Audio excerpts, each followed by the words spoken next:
She was exhausted, overdue on rent, and £263 in a city that had never once made room for her.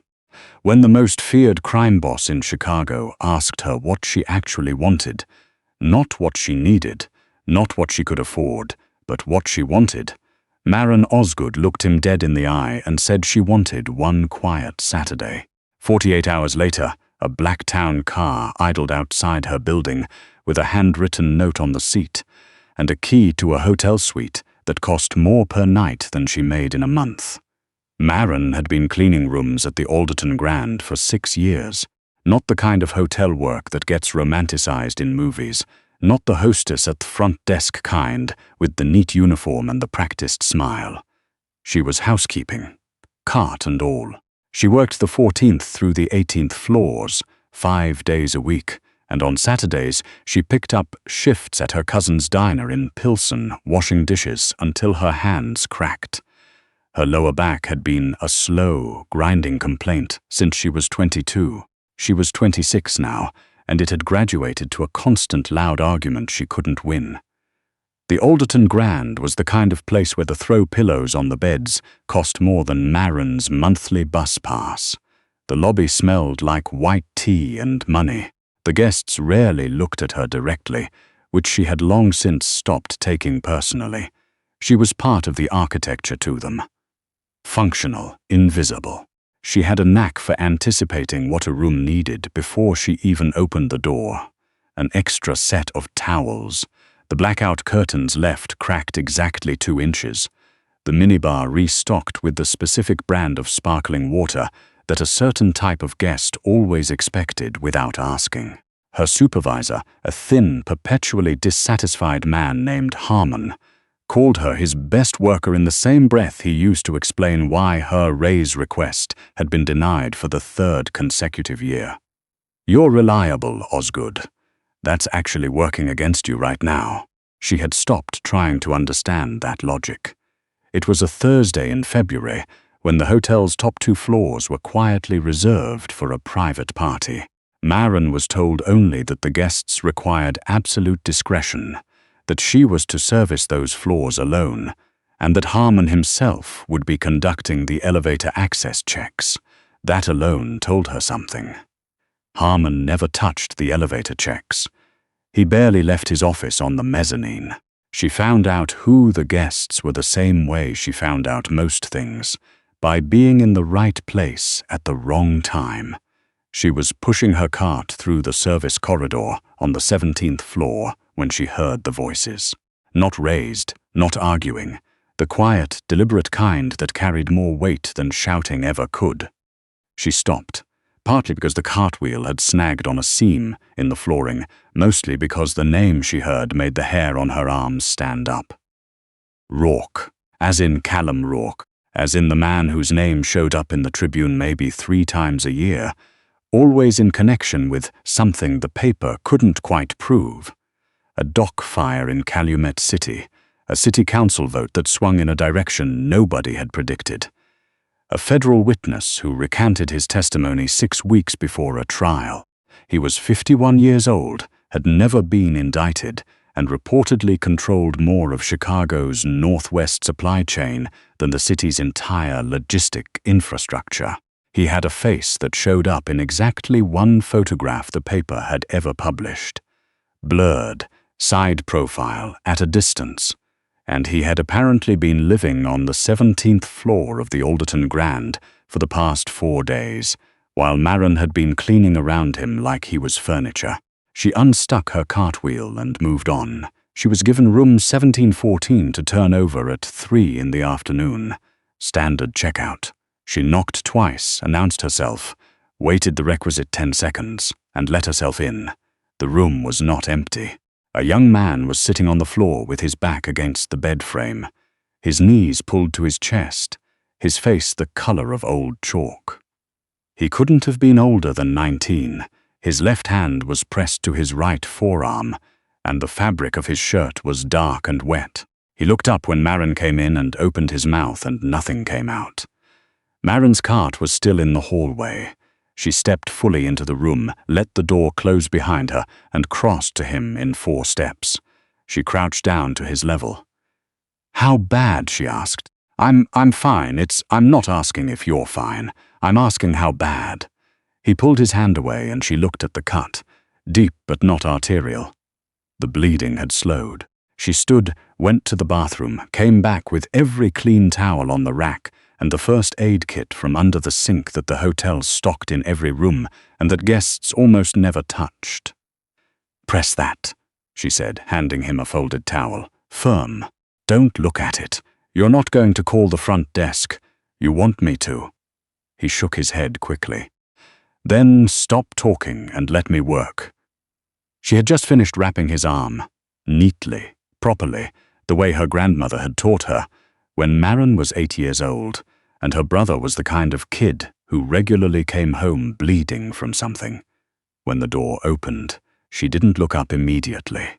She finished securing the last strip of medical tape, pressed it flat, and then she stood and turned around.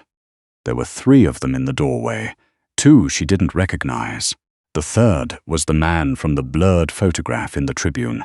Except in person, the photograph had failed in every way that photographs of powerful men always fail. Callum Rourke was tall, broad, with dark hair going silver at the temples, and a jaw that looked like it had been set and reset a few times over the years. He was dressed like he'd come from somewhere important. Charcoal wool coat, dark suit underneath, and the expression on his face, as he looked between Maren and the kid on the floor, cycled through several things very quickly before settling on something she couldn't read. "Who is this?" one of the men behind him asked. "Housekeeping," Maren said. She kept her voice the same as she'd used on the boy, flat, practical.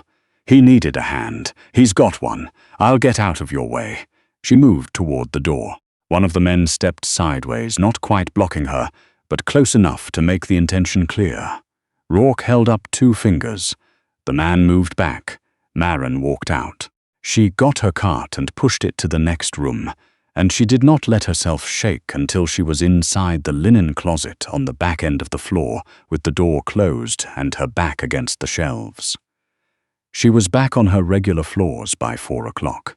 She assumed that was the end of it. It wasn't.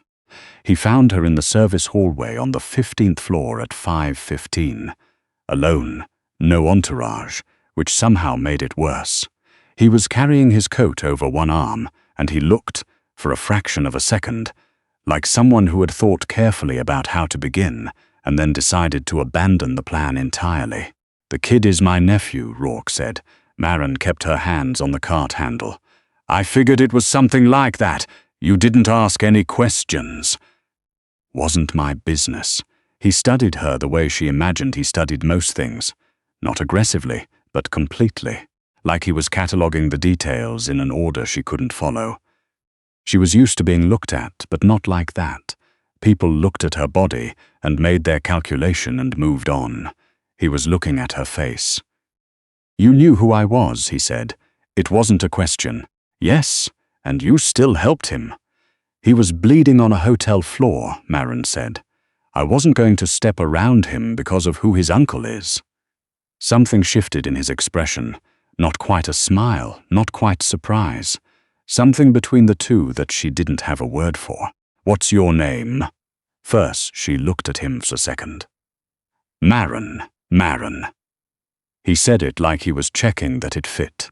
"I want to compensate you for what you did. For the discretion. I didn't do it for compensation. I know you didn't. That's why I'm offering it."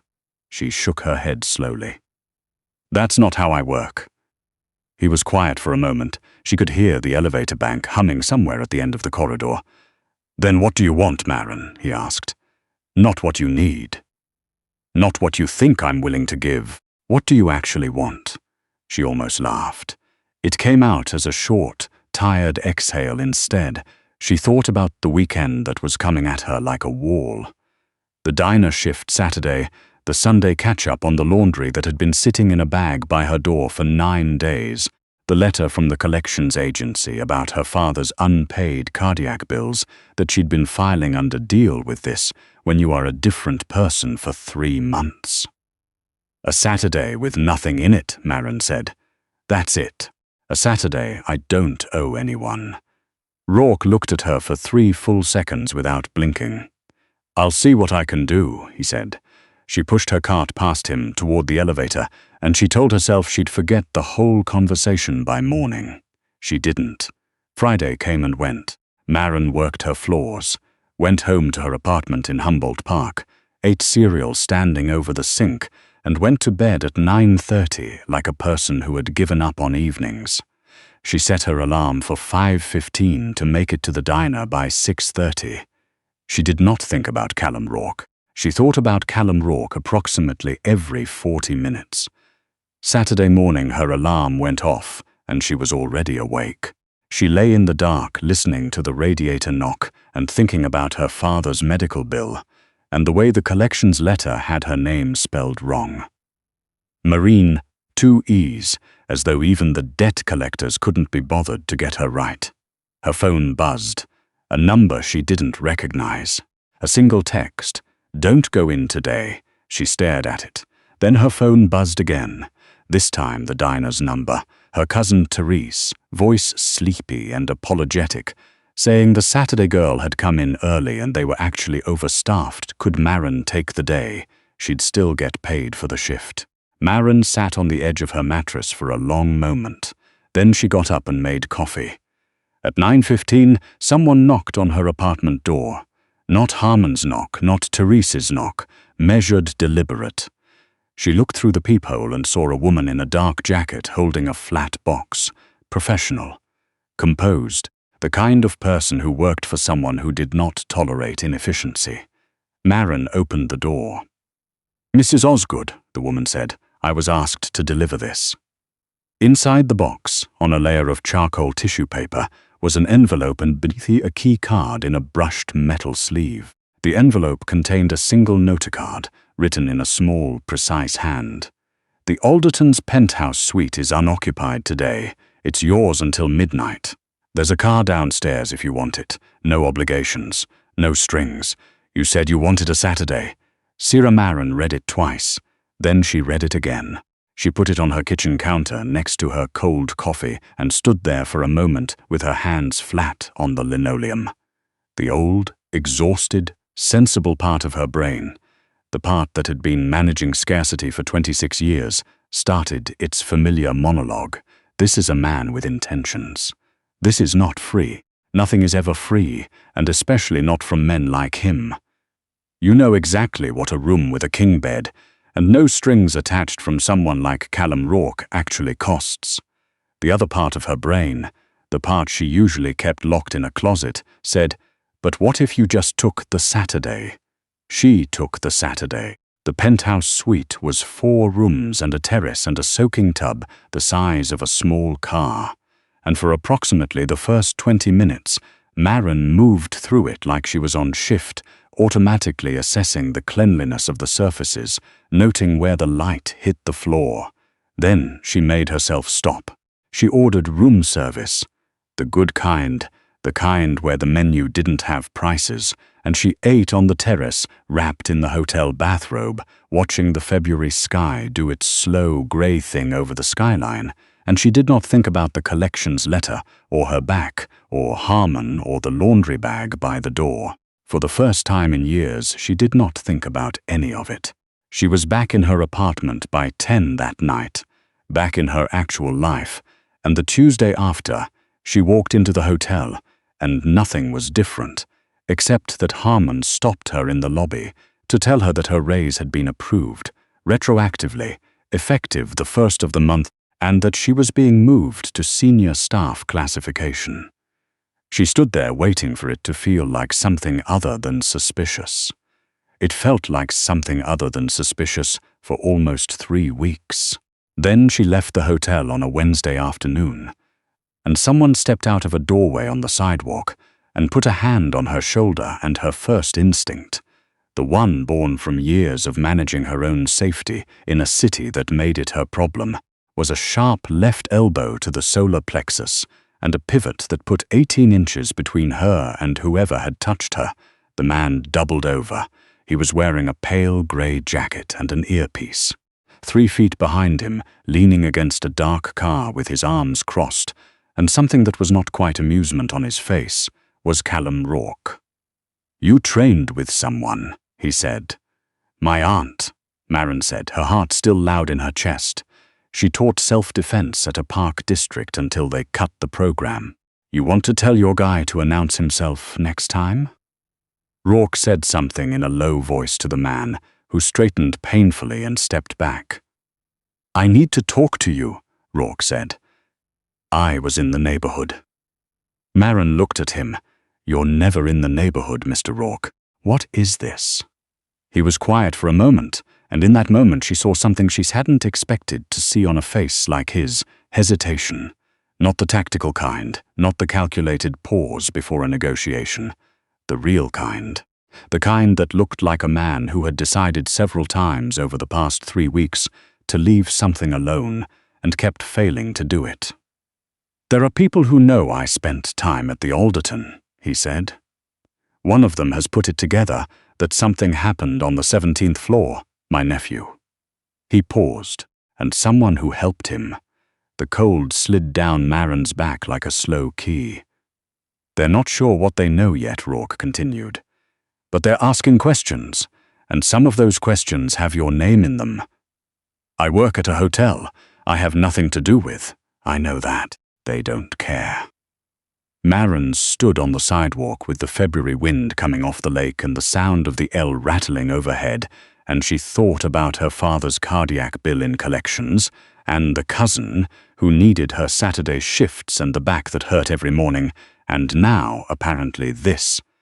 Now, apparently, being a thread in somebody else's knot. "Who are they?" she asked.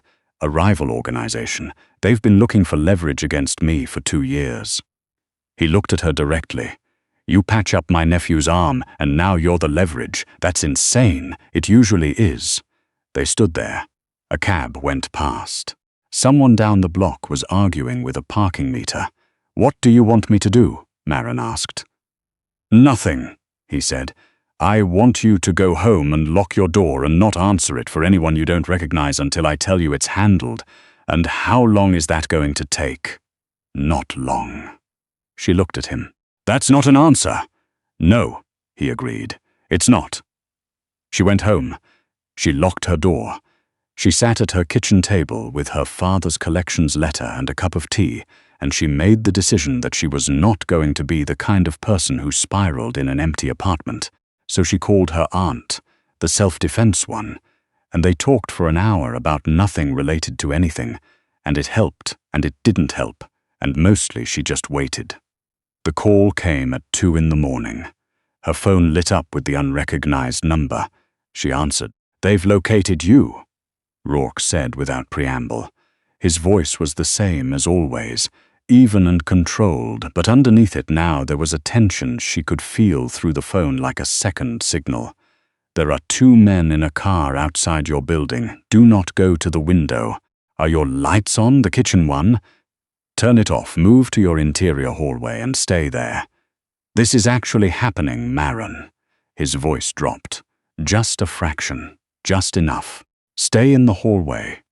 She turned off the kitchen light and sat on the floor of her narrow interior hall with her back against the wall and her phone in her hand, and she listened to her own breathing and tried to calculate how she had arrived at this particular coordinate in her life. 17 minutes later, she heard sounds from outside that she couldn't fully interpret. Not gunfire, but not nothing either.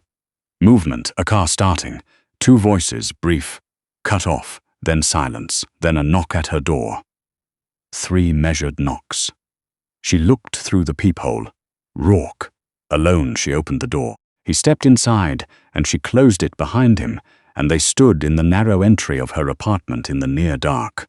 And she saw for the first time that there was blood on the cuff of his shirt, half hidden by his jacket sleeve. "It's handled," he said. "Are you hurt?" "Not meaningfully. That's not a real answer either." She went to the bathroom and came back with the first aid kit. Her own this time, a proper one she'd kept stocked since her brother's childhood, and she pointed at her kitchen table. He sat down. She sat across from him and pulled his cuff back without asking, and he let her, which told her something she didn't have time to process. The cut was shallow along the outside of his forearm. She cleaned it and closed it with steri strips and pressed gauze over it, and he watched her the entire time with an expression she was starting to recognize. The cataloging one, the complete one. "This is the second time," he said, "that you've done this. For your family." "Yeah. You didn't have to do it the first time. I know. And you're doing it again." She looked up. "Do you want me to stop?" He was quiet. The refrigerator hummed. A truck went past outside. "I want to understand you," Rourke said. It came out measured, like he'd been holding it in a specific container until he found the right moment to open it. "I have spent 2 years building a wall around everything I care about, because everything I care about becomes a target. And then some woman on the 17th floor of a hotel does the most dangerous thing she could possibly have done, help someone connected to me, and then tells me she doesn't want anything for it, and I..." He stopped. "Reset. I don't know what to do with that." Maren set the first aid kit aside. "You gave me a Saturday." "That wasn't," he exhaled. "That was the only thing I could think of that you might actually accept." "It was right," she said quietly. "It was the only thing I would have accepted." He looked at her. The kitchen was very small. The table between them was very small. "The people who came tonight," Maren said. "Are there more of them specifically?" "No." His jaw tightened. "Of people who would use you to get to me. That's a longer conversation. I'm not going anywhere." He looked at her for a long moment, and she saw it happen, the calculation behind his eyes, the habitual assembling of protective distance. And then she saw it fail, not collapse, not break, just fail, the way old machinery fails when it meets something it was not designed to handle. "I've spent 30 years, Rourke said, making sure there was nothing for anyone to hold over me. No family, no ties, no..." He stopped again, looked at his wrapped arm. "My nephew is the one person, the one. And you walked into a room and chose him when you didn't have to. When it cost you something to do it." "It didn't cost me that much," Maren said. "It cost you this," he said, gesturing at the darkened apartment. "The 2 in the morning, the men who had been outside." She considered that. "Okay, fair." Something almost like a smile moved across his face, and then disappeared before it fully arrived. He sat back in the kitchen chair and he looked at her. Not at her body, not at the parts of her that other men sorted and classified before they got to the rest of her. He looked at her face, her eyes, the same way he'd looked at her in the hotel hallway, like he was reading a document that kept yielding new information. "I can make the financial thing go away," he said quietly. "Your father's debt, the collections. I know about it. They researched you when they were building the leverage file." He held up a hand before she could respond. "Not as payment, not as compensation. I want to be very clear about that, because every time I've tried to compensate you, you've turned it into a wall between us." Maren was quiet for a moment. "Then what is it?" "It's the only thing I can do," he said. "That is proportionate to what you did for my nephew on a Thursday afternoon, when you had a cart full of towels and nowhere to put your fear, and you just went ahead and helped him anyway." She looked at her hands on the table. She thought about the letter with her name spelled wrong. 2 E's, Marine. 3 months of filing it under deal with this when you are a different person. "Okay," she said. Something moved through his face. Genuine, unguarded. The kind of thing that a man who had spent 3 decades behind walls didn't usually let out in a kitchen in Humboldt Park at 2 in the morning. "There's something else," Rourke said. "Of course there is. I'd like to see you again." He said it plainly, without performance. It's the way he apparently said most things. "Not for strategy, not as protection. Because you are." He looked at the table for a moment as though trying to locate the right word in an unfamiliar language. "Because I have not been surprised by a person in a very long time, and you have surprised me 3 times in 2 weeks, and I find that I am not done being surprised."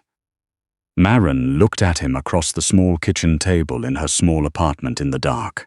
The man who ran the Northwest supply chain, who had never been photographed clearly, who had a nephew he loved enough to have on the 17th floor of a hotel, who had sent a town car and a handwritten note, because she said she wanted a Saturday, who was sitting in her kitchen with steri-strips on his arm at 2 in the morning, looking at her like she was a document that kept yielding new information. "I work Tuesday through Saturday," she said, "and Sunday mornings I do my laundry. Sunday afternoons, free." He nodded, slow, considering. "Lunch," he said. "Somewhere I don't have to wear anything I don't own," Maren said. "I'll find somewhere," she believed him. Later, after he was gone and she had relocked every lock and turned the kitchen light back on and stood at the counter with her hands flat on the linoleum, again she saw her father's collections letter sitting where she'd left it, except now there was something under it, a card plain, no logo, just a phone number in that same small, precise handwriting. She picked it up. She put it in her pocket. She thought, "I asked for one quiet Saturday and got an entirely different life." She looked at the card in her hand, felt the particular weight of what was beginning, and she didn't put it down.